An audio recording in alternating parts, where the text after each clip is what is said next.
Greetings Blue Ox, Chris here from Henhouse Prowlers. Thanks for joining us today on our second video of our 2-video series. Today we're going to take a little bit closer look at the song Sura Yako that you heard yesterday by the band Sauti Sol.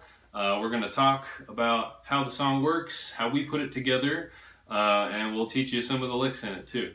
I'm going to go first, and while I've got you, let's go over the chords and the key to the song. Now this song is actually originally recorded in A minor by the band Sauti Sol. But it's not uncommon for bluegrass bands to change keys based on what better suits their vocal range, which is exactly what we did here. So what we actually do is we moved it down 2 steps to play it in G minor instead of A minor. And the way that I do that on my guitar is to play that on capo 3 and act like it's in E minor. Here's the chords to the verse. G minor, C minor, E flat, and back to G minor. We'll do that twice. G minor, C minor, E flat. This time we're going to end on a B flat.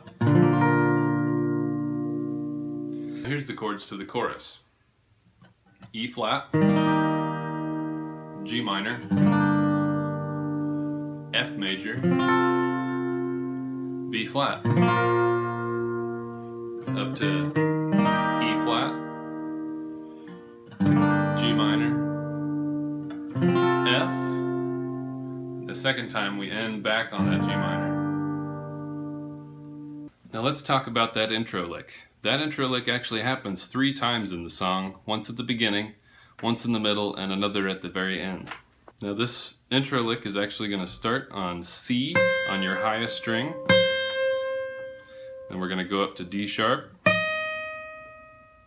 or E flat, and then normal D. So that much right there. And then we're going to climb down that B flat scale.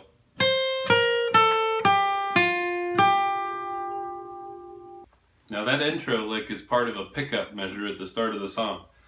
So when I count that off, I'm going to count to 4, say 1, and then it's going to start on the and of 1. 1, 2, 3, 4, 1. And that'll take us to G minor. So here's the start of the song. 1, 2, 3, 4.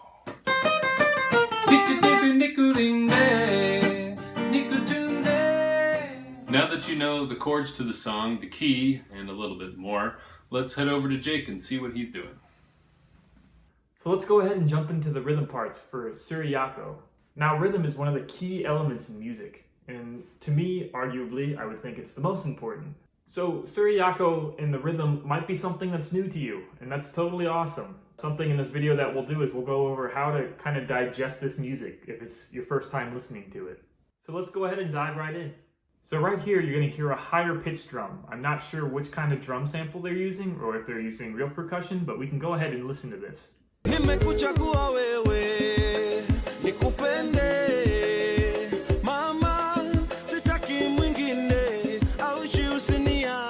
high drum is going to sound something like this. 2, 2, 3, 1, 2, 3, 2, 2, 3, 1, 2, 3, 2, 2, 3, 1, 2, 3, 2, 2, 3, 1, 2, 3, 2, 2, 3.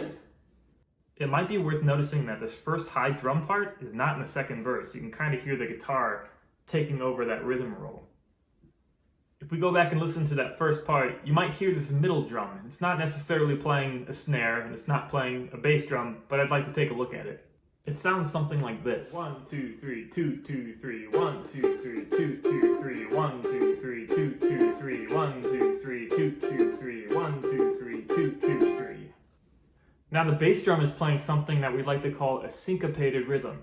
And it sounds something like this. 2, 3, 2, 2, 3, 1, 2, 3, 2, 2, 3, 1, 2, 3, 2, 2, 3, 1, 2, 3, 2, 2, 3, 1, 2, 3, 2, 2, 3. It might be worth noting that banjo players do a lot of syncopated rhythms with their rolls.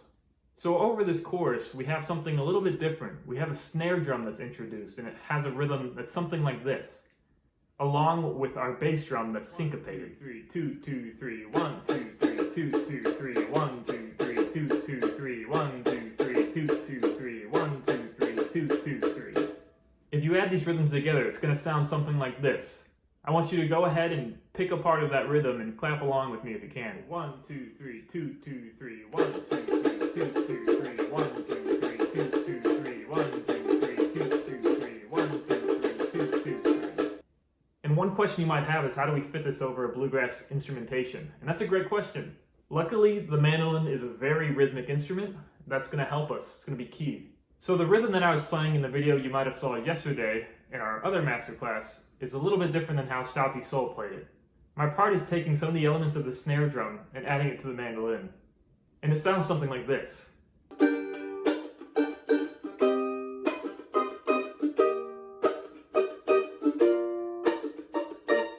Now all these rhythms make a huge difference when the song is put together.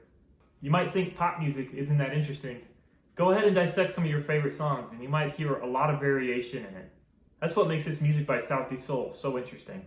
I'm going to have a PDF that's shareable to you guys. It's going to have all the rhythms on it so that you can look at it. I'll also have a chord chart PDF for you so you can see the chords that I'm playing.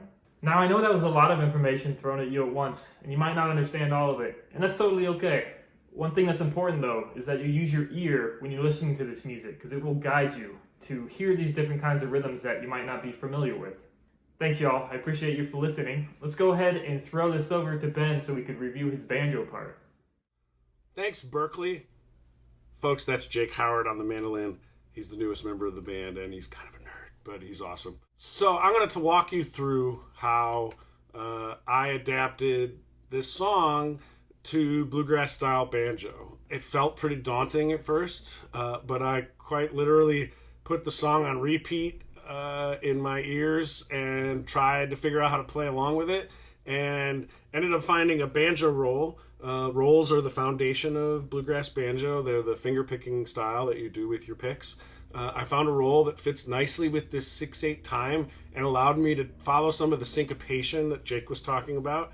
And I also did exactly what Chris was doing. I capoed at 3 on the neck and played the same chords that he so eloquently described. And so combining that roll pattern with the chords is really most of what I'm doing in this song, and it's really not that tough to do. So I'm going to show you how to do that. All right, y'all, I'm going to show you how to do this roll that I play through a lot of Sura Yako. It's a 3-finger roll, not too foreign, but there is some syncopation in it that you'll hear line up with the rhythm that Jake was playing on the mandolin. So the roll itself goes like this.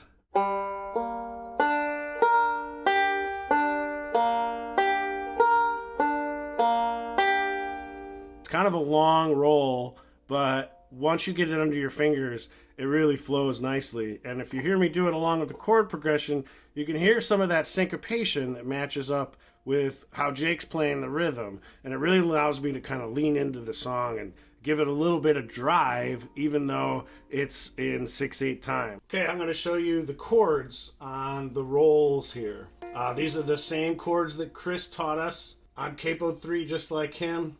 And the shapes are going to look pretty familiar to banjo players that play in G, because they are essentially G-shaped chords. I'm just using a capo. But the chords in their proper name are G minor, C minor, E flat, G minor, and B flat. And I'll walk you through them. Starting on the G minor, C minor, E flat, G minor, G minor, C minor, E flat to B flat. Pretty simple, no real crazy shapes or anything. You just got to maintain that roll and then keep those shapes going, and you've got the foundation of the verses of the song. Here's what I do on the chorus. Remember, that's not a roll, it's more of me playing that pretty distinct melody that goes through the tune.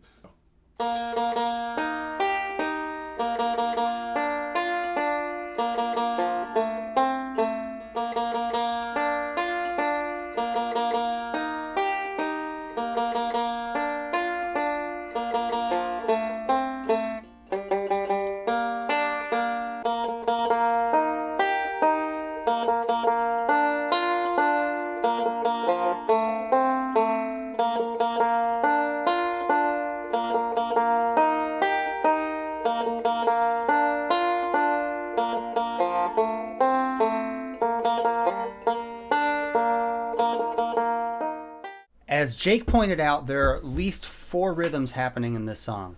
So on top of each of us playing a rhythmic role, we're also covering a harmonic role. In a bluegrass band like ours, which typically has no drummers, the bass typically plays the role of providing the bass line.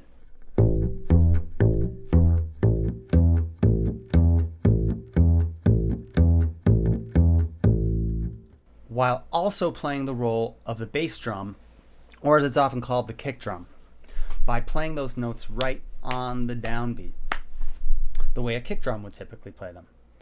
So how does this approach translate into playing the bass on our version of a pop masterpiece such as Sura Yako? Well, let's get into this. What I want to do is play the bass line and the kick drum rhythm. As you listen to the song, you realize that the bass is bringing yet another rhythm into this mix. While it fits really well with the kick drum, it's still quite different. I can't play both of these patterns at the same time, but I can try to strike a balance. Sauti Sol was really nice when they decided not to have the bass playing during the first part of each verse.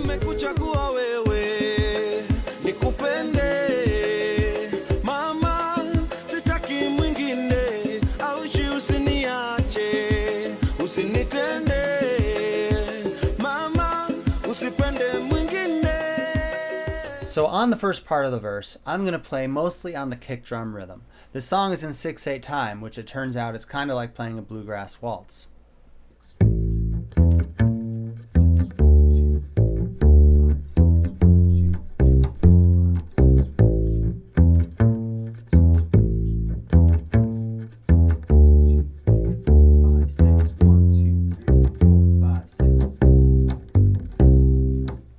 Now, the bass line comes in during the second part of the verse, and it's really rocking.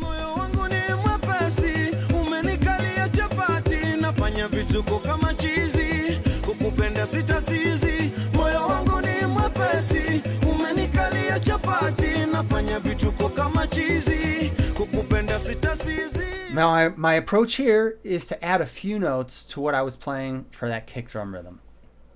The second time that section comes around, the song is really grooving, and we're trying to match that intensity, so I'm having a bit more fun with the bass line.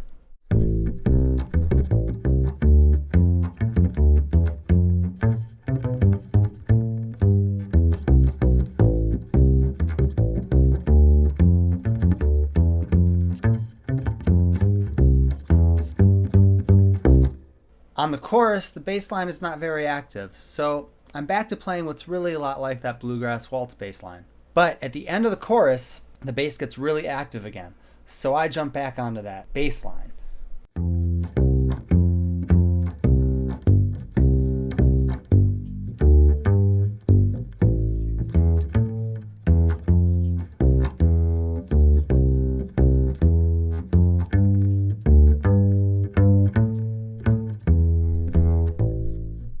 I got a quick question for you, John. So, what are you playing at the end there with Chris and I? I could just play that root note like the bass player does in Sauti Sol's version. But when Henhouse Prowlers arranged the song, one of the things we thought would sound cool is if the bass played that melodic pattern along with some other instruments. Alright folks, we're trucking right along here. If we are moving a little fast, just be sure to wait till the end of the video. We've got some links that'll take you to some downloadable content, and you can work on this song at your own pace. Next up, we're going to be doing the chorus vocals, starting with Johnny Boy. Johnny Boy? Sura Yako Muzuri Mama, Muzuri Mama, Muzuri Mama, Muzuri Mama, Habasamu Wako Mauha, Muzuri Mama, Muzuri Mama, Muzuri Mama, Sura Yako Muzuri Mama, Muzuri Mama, you're so Muzuri Mama, beautiful, Muzuri Mama, yeah. Muzuri Mama, Baby, Muzuri Mama, you're so, Muzuri Mama.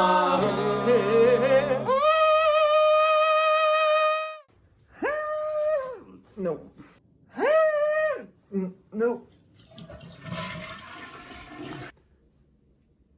Gotta hand it to you, John. That's pretty impressive. So let's go ahead and try to learn some of these Swahili words in the chorus. I'm going to say it right now. I'm sorry if you speak Swahili and I am pronouncing some of this wrong. So we start off with the first line. The first line goes, Sura Yako, muzuri mama. Alright, next line. I'm just kidding. Let's look over that again. The first two words, Sura Yako. So let's slow that down for you. Sura Yako. Go ahead and say it a few times. Sura Yako, Sura Yako, Sura Yako. And then the next words after that are muzuri mama. So the last one's easy. We have mama. That word before mama is Missouri. Now, it almost sounds like the state Missouri. It's pretty close. So that'll get you in the ballpark. Fun little fact. In Swahili, the penultimate syllable, which is the second to last syllable, is usually the one that's accented. So if we go ahead and look at the lines that Chris, Ben, and I are singing, so what we're doing is we're singing ah, we all know that. And then the next words we're saying is muzuri mama. So we're repeating what John was saying in that first line. So if we take a look at this next line, it goes something like this. Nataba samu lako maua. Again, we're going to slow that down so we can kind of dissect it. The first word is na. The second one after that is a little bit trickier. Let's go ahead and break down that 4-syllable word after na. So we're going to break it into 2 separate parts. So the first part is going to be taba. Go ahead and say that with me. Taba. Taba. The next little bit after that is going to be samu. Samu. So remember, that penultimate syllable is going to get that accent. Now altogether, the first part of that line sounds like this. Nataba samu. Let's say that together. Nataba samu. Nataba samu. Let's go ahead and look at the next 2 words. Lako. Say it with me again. Lako. And then the last word is maua, which is a type of flower. Let's say it again. Maua. Maua. Let's go ahead and say that line all together. I know it's a mouthful, but we'll get it. Nataba samu lako maua.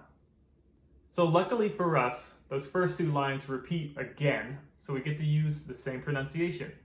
Let's go ahead and play back our video so you can sing along with us. Sura Yako muzuri mama. Muzuri mama, muzuri mama, muzuri mama. Haba samu lako maua. Muzuri mama, muzuri mama, muzuri mama. Sura Yako muzuri mama. Muzuri mama, You're so muzuri mama, muzuri mama. Muzuri mama, Baby, muzuri mama, you're so, muzuri mama.